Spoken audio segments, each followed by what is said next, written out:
Hey y'all, it's Val here at Crafts by You. I am definitely sick again this year. I can't wait till this year's over. But for now, I bring to you the 12 and 22 challenge put on by Els over at BMOS Crafty Corner. And this month's theme for a journal was creepy. And so I had to really work with that because I try to stay as far away from creepy as possible. I have no interest in that realm of things, but started thinking about it and realized that something that's very creepy is the state that I live in. So here's my home state of Louisiana, and thought I would share that with y'all. I do love soft grunge, and so there's elements of that in here, but outside of that, yeah. So this is my little album.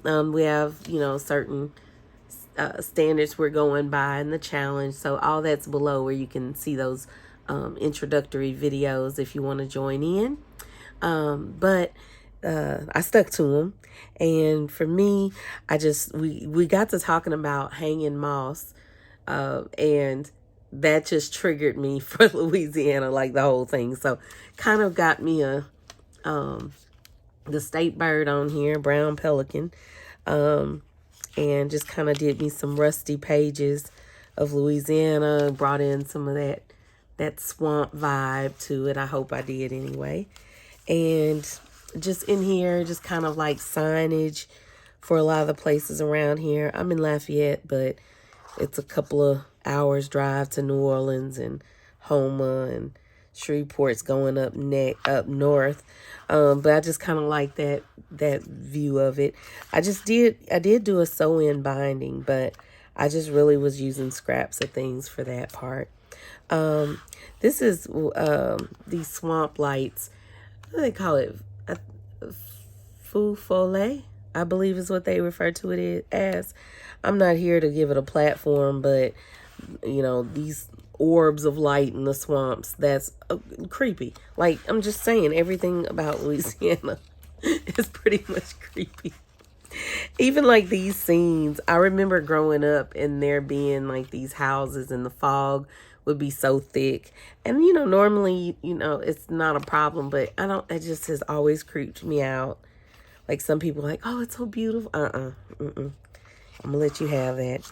Rosedown. So this is one of the plantations in St. Francisville, Louisiana, and I lived not too far from there at one point, and the family really, really bougie, collected a lot of Italian statues and furniture and just a lot of fancy stuff, and had beautiful gardens. In fact, I think it was like one of the few, like in all of America, that was laid out the way it was. But history's there.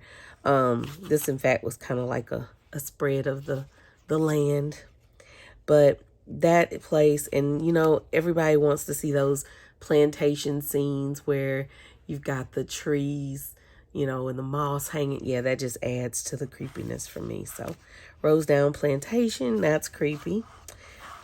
Just being out in the swamps, like swamp people is a real thing. Like people really like live out in the swamps, and I'm not mad at them.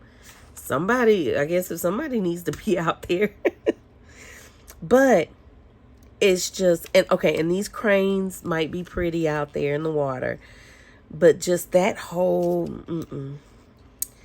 if it was just like Pirates of the Caribbean, like when you go on that ride, that's nice. That's like a nice little swampy vibe, but it's not for me. Okay, let's just say that. New Orleans, and especially New Orleans at night. That is super duper creepy. So just kind of got this laid out. It just is, y'all. I don't think I need to go into detail. You can read on the history of it. All right. Another big part of Louisiana culture is Mardi Gras. And I tell you, y'all, there's some stuff. So these masks were some of the ones that are more like traditional masks where they would paint on the screens. But there's like two different types. Well, there's more than two, but in the case of this, there's a couple of different types of Mardi Gras. Like you have the traditional carnival type of Mardi Gras you see if you go to New Orleans. But then there's the type you see when you're out here in Cajun country.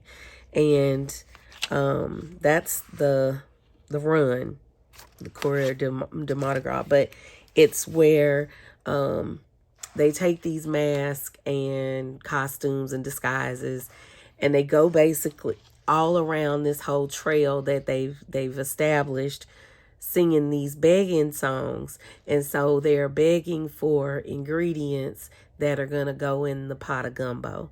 And like the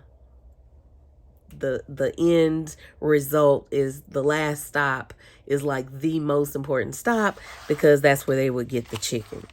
And so catching that chicken, this is like a huge thing, y'all. It's a huge thing. But I mean, these costumes and masks and disguises, it's just too creepy for me. So it's going in my Creepy Louisiana book. And you know, there's like a lot of origins and things that people sometimes ignore, but y'all can have it. The King of the Bayou. Louisiana has so many stinking alligators. Alligator tastes so good, and yet I feel like y'all have more tags you can use to hunt, and I don't get to eat enough alligator. That's like literally one of my favorite things to eat. But am I trying to go out there catching them? No, ma'am, no, sir.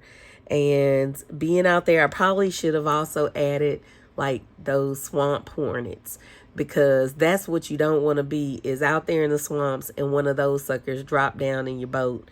It's going to be all bad. So the King of the Bayou and his swamp hornets. And just kind of finished up, this is like the Beta Mystery House door. But y'all, it's just, the state is just creepy. And yeah, it's where I'm from, but I'm not into it as much as other people might be. So anyway, wanted to share that with y'all. Let me know what's creepy to you, or what's creepy about your home state. And I will talk to y'all soon. Bye.